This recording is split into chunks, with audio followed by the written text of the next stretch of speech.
début de semaine dernière, les Port-Gentiens se sont réveillés stupéfaits en découvrant qu'une partie des arbres plantés sur le terre-plein central de l'aéroport, donc du boulevard Omar Bongo Ondimba, ont été abattus.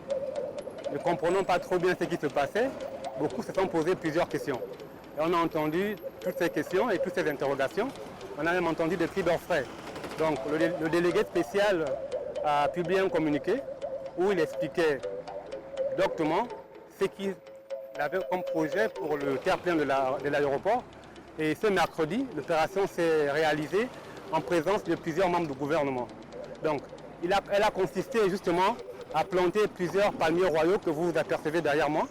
On a commencé par la première phase qui consistait à en planter 25 et la suite suivra jusqu'à ce qu'on ait agrémenté tout le terre-plein de plusieurs palmiers royaux. La suite sera de reverdir tout le terre-plein avec de la pelouse.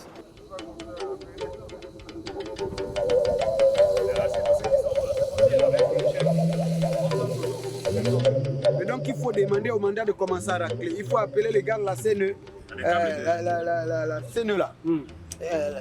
Eux, ils vont être là avec nous parce qu'on va essayer de racler pour enlever le sable et ils vont regarder les câbles si les câbles sont touchés. Donc, il faut encore avec Radovan en réunion. Oui, il faut les appeler parce qu'on ne va pas planter. On ne va pas planter dans la même position là. Il faudrait qu'on plante, c'est plat, on a raclé. Parce que le déversement de sable, on avait trop mis du sable ici. On va tout arrêter. Voilà. Nous sommes en pleine opération de abattage d'arbres.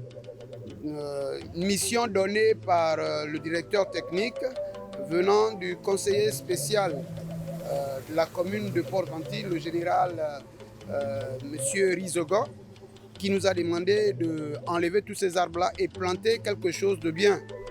Voilà. Donc nous entendons la suite avec le délégué spécial.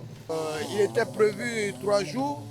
Je crois que là nous sommes au 5e jour. Nous allions terminer aujourd'hui d'abattre tous ces arbres-là et puis commencer dès jeudi, essayer de racler le sol pour que ça se présente un peu bien. Si vous remarquez bien, il y a un talus de sable, ça fait un peu vilain et quelquefois quand il y a des pluies, ça se déverse dans les côtés.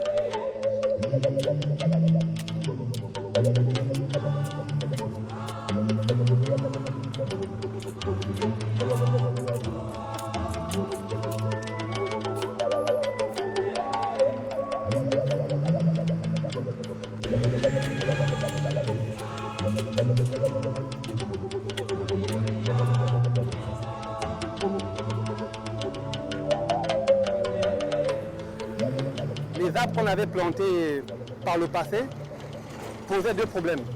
Problème de sécurité, notamment du point de vue de la chaussée qui commençait à être menacée par les racines qui commençaient à aller sur la route. Et d'un autre côté, c'était le problème des branchages qui débordaient sur les ouvrages de l'éclairage public et donc qui gênaient l'éclairage public, mais aussi qui gênaient les automobilistes qui venaient sur la route de l'aéroport. Donc il a fallu penser à un aspect sécuritaire.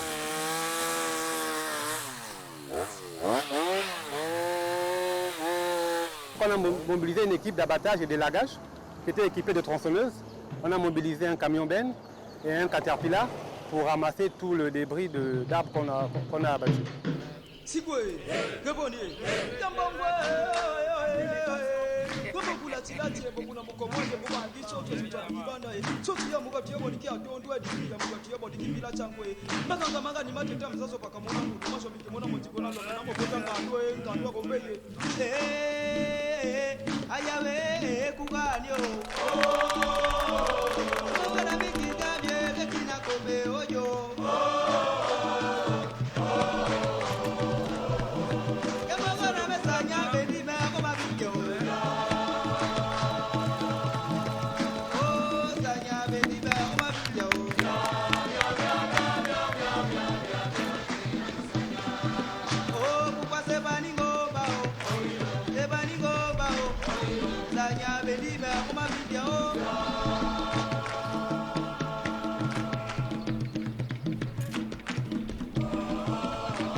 savez très bien que chaque État a sa spécificité.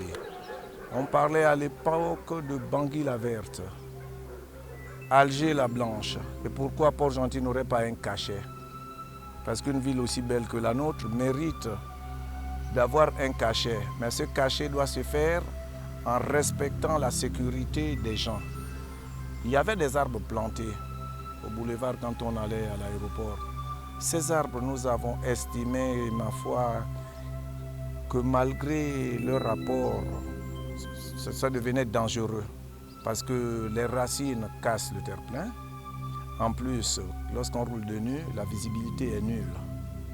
Fort de cela, nous estimons que Port-Gentil, qui fut à l'époque considéré comme un paradis, pour ne pas exagérer, la ville de sable, doit recouvrir sa beauté. Et cela n'est pas le travail d'un seul homme.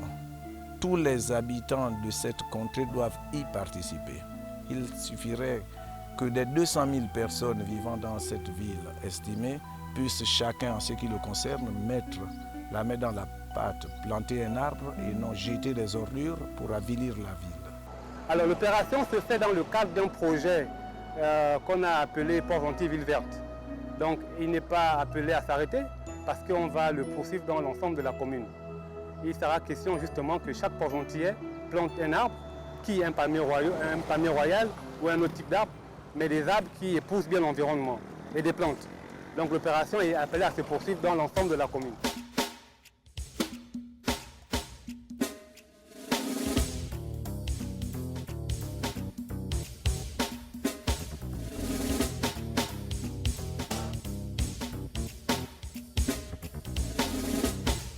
Auparavant, c'était vraiment sale.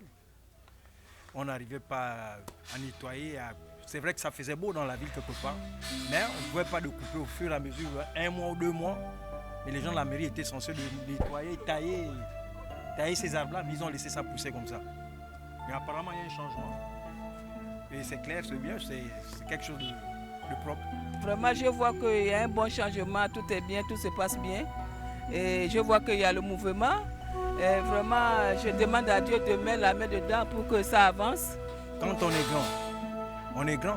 Quand on est conscient quand on est conscient d'avoir quelque chose dans la vie, pour quelque chose qui est propre, on doit être conscient de ce qu'on fait, à nos actes. C'est surtout un message de sensibilisation. Surtout de dire à chaque Port-Gentilais de veiller à ces arbres que nous avons plantés parce que c'est l'affaire de tous. Et on a connu par le passé que certains des arbres qu'on avait plantés, notamment là devant, ont été dérobés. Donc nous appelons ceux-là qui ont eu cet acte d'incivisme de ne pas le reproduire. Il y aura plus de 800, voire 1000 palmiers, parce que je ne m'arrête pas au niveau de l'aéroport. Je voudrais que le front de mer également puisse changer de gueule, parce que, ma foi, on ne peut pas porter une chemise, se protéger la poitrine et avoir le dos dehors. Port-Gentil doit redevenir une belle ville qui puisse, quand on arrive, être charmé. C'est ce que nous estimons pouvoir atteindre. Et d'ailleurs, vous êtes invités. Vous aussi, vous pouvez planter un palmier chez vous.